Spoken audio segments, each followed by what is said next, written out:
नमस्ते बच्चों। आज जो चैप्टर मैं लेकर आपके सामने उपस्थित हूँ वो है बात अठन्नी की। हम लोग एक क्विक रिवीजन करेंगे इसका, जल्दी से इसका झटपट हम एक पुनरावर्तन करेंगे। इसमें जो मुख्य किरदार हैं, एक बार हम नाम जान लेते हैं मुख्य किरदारों के। वे हैं रसीला, मियाँ रमजान,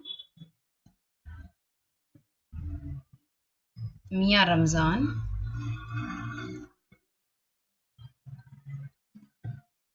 शेख सलीमुद्दीन,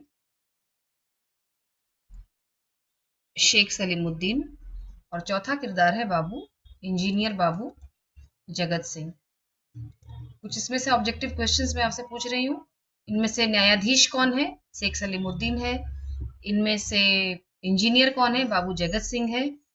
इनमें चौकीदारी कौन करता है? मियाँ रमजान चौकीदारी करते हैं। और इनमें से जगत सिंह का नौकर कौन है? वो है रसीला। रसीला की मासिक तनख्वाह कितनी थी? उसकी जो मासिक तनख्वाह थी वह 10 रुपए थी। 10 रुपए थे मासिक तनख्वाह, उसके 10 रुपए थे। और ये जो उसकी उसे जो पैसे मिलते थे वह क्या करता था? वह इन पैसों को वह गांव भेज देता था। उसके बाद भी उसका मतलब उसके परिवार का गुजारा नहीं हो पाता था। तो उसके परिवार में और कितने सदस्य थे, ये सब हम इन प्रश्नों में देखेंगे। इसके अलावा जिन कुछ और लोगों के नामों की चर्चा इस चैप्टर में की गई है, सबसे पहला है वह व्यक्ति जो जगत सिंह जिससे बात कर रहे हैं कि भाई इतने से मेरा क्या होगा, तुम मेरा अपमान कर रहे हो इतने से रुपए देकर। तो एक वह व्यक्ति वह है। इस व्यक्ति के बारे में बात की गई। दूसरा व्यक्ति है सिपाही, जिसे 500 रुपए देने की क्षमा कीजिएगा, जिसे 5 रुपए देने की बात की है बाबू जगत सिंह ने। और यह कथन कहा उन्होंने, बाबू जगत सिंह ने यह कथन कहा कि मनवा लेना, लातों के भूत बातों से नहीं मानते। और तीसरा जो व्यक्ति है इसमें वो है, वह व्यक्ति है हलवाई। उसे धमकी दी बाबू जगत सिंह ने। किसे धमकी दी? रसीला को यह इस बात की धमकी दी कि चलो उसके पास जहां से मिठाई लाए, अभी तुरंत दूध का दूध और पानी का पानी हो जाएगा, सच और झूठ का पता चल जाएगा। और एक और जो चौथा पात्र है इसमें, पात्र मतलब कहने का जिनका नाम इसमें लिया गया है, मुख्य पात्र तो यही है, पर हाफ मार्क के लिए ये प्रश्न पूछे जाते हैं। वो है दासी। तो दासी ने क्या पूछा मियाँ रमजान से? जैसे मियाँ रमजान घर पर आए तो दासी ने पूछा कि क्या हुआ रसीला का? तो उसने बताया कि भाई उसे 6 महीने की सजा हो गई है। तो दासी ने कहा कि अच्छा हुआ, वह उसी लायक था। तो फिर जो रमजान है वो एकदम क्रोध में आ गया और उसने कहा कि यह इंसाफ नहीं, अंधेर है। तो ये बातें हो गई पाठ का, एक हमने छोटा सा एक रिकैप कर लिया, पुनरावर्तन कर लिया। अब हम आगे बढ़ते हैं इन प्रश्नों की ओर। झटपट हम इन प्रश्नों को पढ़ेंगे।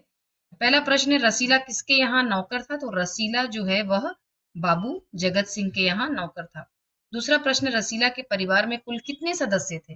तो रसीला के परिवार में कुल 5 सदस्य थे। रसीला स्वयं रहता था शहर में और गांव में उसका परिवार था। तो उसके परिवार में कितने सदस्य थे? 5 सदस्य थे उसके परिवार में। चैप्टर पढ़िए ध्यान से। तीसरा प्रश्न है, रसीला का वेतन कितना था? उसका वेतन था 10 रुपया। चौथा प्रश्न है, मैं तनख्वाह नहीं बढ़ाऊंगा, इस कथन का वक्ता कौन है?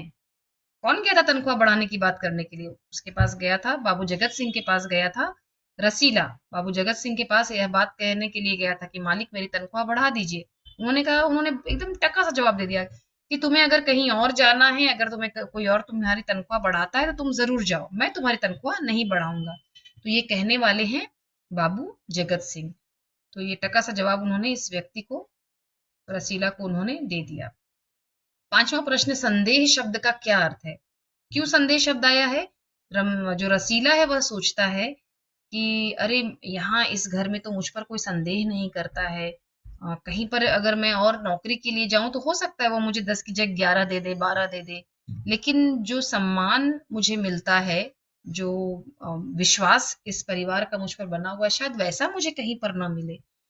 तो इसीलिए यहाँ पर संदेह शब्द इस चैप्टर में आया है। तो यहाँ पर संदेह शब्द का अर्थ है शक।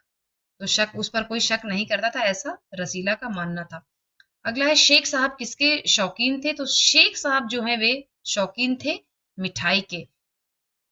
नहीं, वे शौकीन थे फूलों के।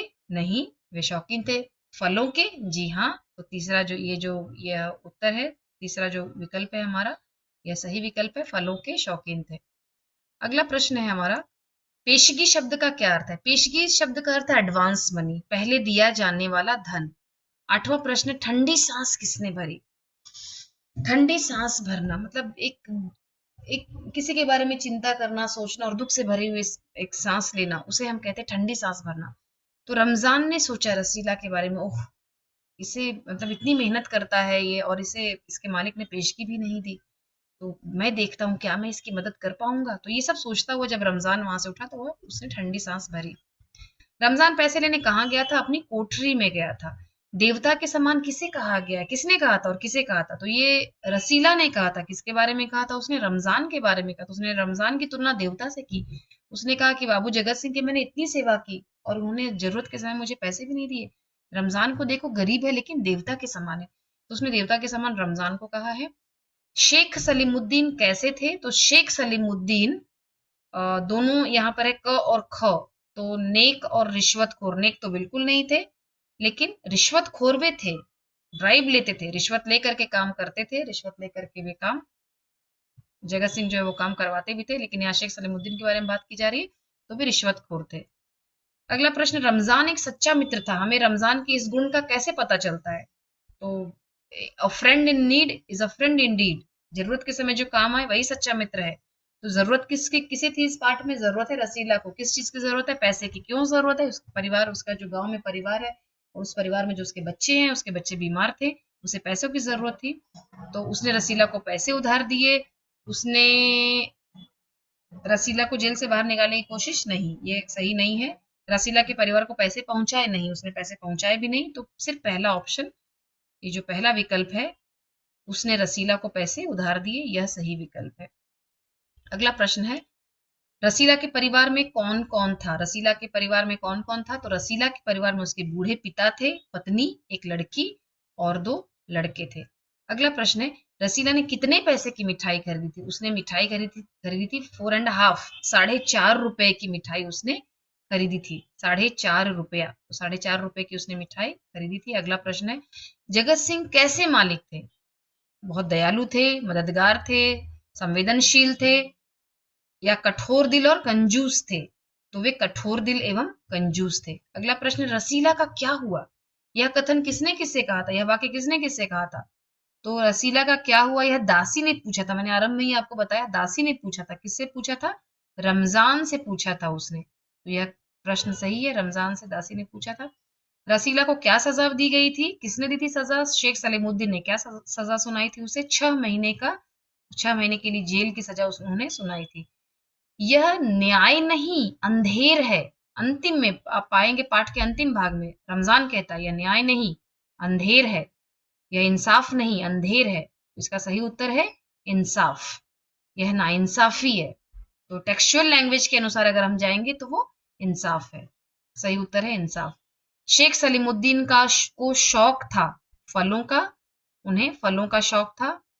अगला प्रश्न है, बस इतनी सी रकम देकर आप मेरा अपमान कर रहे हैं? तो रिक्त स्थान में आएगा, कितना दिया था उन्होंने? 500 दिया था। एक बार चेक करते हैं उत्तर को। जी हाँ, उन्होंने 500 रुपए। कौन आया था 500 रुपए देने के लिए? एक व्यक्ति आया था जो बात कर रहा था उनसे, कमरे में बातें हो रही थी और उस बातों को किसने सुना था? उनकी बातों को रसीला ने सुना था। और यही उसके जीवन का एक टर्निंग पॉइंट था। क्यों टर्निंग पॉइंट था? क्योंकि अभी तक जो रसीला एक जिम्मेदार व्यक्ति था, कर्मनिष्ठ था, धर्मनिष्ठ था, तो उनकी बातों को सुन करके उसे लगा कि रुपया कमाने का यह कितना आसान तरीका है, और तुरंत उसके मन में यह बात आई कि क्यों ना मैं भी ऐसे रास्ते को चुनूं। तो यह एक संदेश देता है कि जीवन में बहुत सारी कठिनाइयां आती है हमारे सामने, लेकिन उन कठिनाइयों के सामने हमें घुटने नहीं टेकने चाहिए। तो 500 रुपए इतनी सी रकम देकर आप मेरा अपमान कर रहे हैं, यह सही उत्तर है। 21वें प्रश्न की ओर जाते हैं। रसीला का वेतन था 10 रुपया, ये तो बहुत आसान सा प्रश्न है। 22वां प्रश्न है, यहाँ इतने सालों से हूँ, अमीर लोग नौकरों पर विश्वास नहीं करते, पर मुझ पर कभी किसी ने यहाँ संदेह नहीं किया। उपर्युक्त कथन जो है वो सोच रहा है, कौन सोच रहा है? रसीला सोच रहा है। किसके बारे में सोच रहा है? उस परिवार के बारे में, जगत सिंह के परिवार के बारे में सोच रहा है जहां वह काम करता था, इसीलिए वह और कहीं काम करने के लिए नहीं जाता था।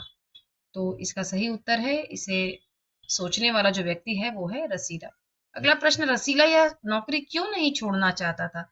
उसे ऐसा लगता था कि उसे वहां पर बहुत आदर और सम्मान मिलता था, ऐसी सोच उसकी थी। 24वां प्रश्न, रसीला के मालिक के पड़ोस में कौन रहता था? तो रसीला के मालिक के पड़ोस में शेख सलीमुद्दीन रहते थे, ये सही उत्तर है। और 25वां प्रश्न, दोनों घंटों साथ बैठते थे, बातें करते। दोनों शब्द किसके लिए यहाँ पर इशारा किया गया है? तो ये जो दोनों मित्र हैं, ये दोनों इशारा किया गया है, ये जो दोनों मित्र हैं। आप बताइए इसका उत्तर क्या होगा? मैं नहीं बताऊंगी, मुझे कमेंट बॉक्स में 25वें प्रश्न का उत्तर लिख करके आप बताइए। और पढ़ते रहिए बच्चों। अगर आपको वीडियो पसंद है तो ज़रूर उसे लाइक कीजिए और शेयर भी कीजिए।